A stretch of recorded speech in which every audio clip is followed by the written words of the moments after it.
thank you very much for joining us today. What do you think are the key challenges facing the industry this year?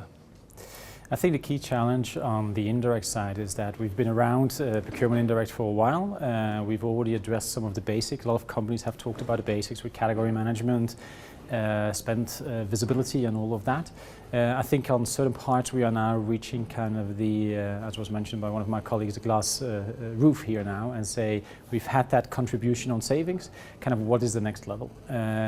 How do we transfer the contribution that we have from sourcing, move it away from savings definitions or cost to actually being either innovation, risk management, and of course there also the link to our indirect suppliers and say how can we start utilizing them maybe in the same way as we do to a certain degree on the direct side, where we have some learnings. And are you touching on some of those issues in your presentation later in the conference? I've joined the panel discussion on insourcing, outsourcing, and again there outsourcing on the indirect side has also been around for a long time, and there again you can go in and say we've tried this for a long time.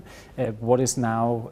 What is next? We know all about how to define our requirements and how to set up the service levels agreements and the KPIs, but how do we actually get more out of our providers and what is it we really want with the outsourcing, and should we actually start seeing some insourcing again on certain areas? What is the balance there, which gave a good discussion.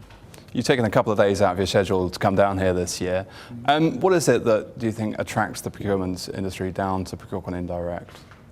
I think it's kind of two things. First of all is of course the topics that are being addressed, which are very kind of indirect specific, which is of course that focus on it.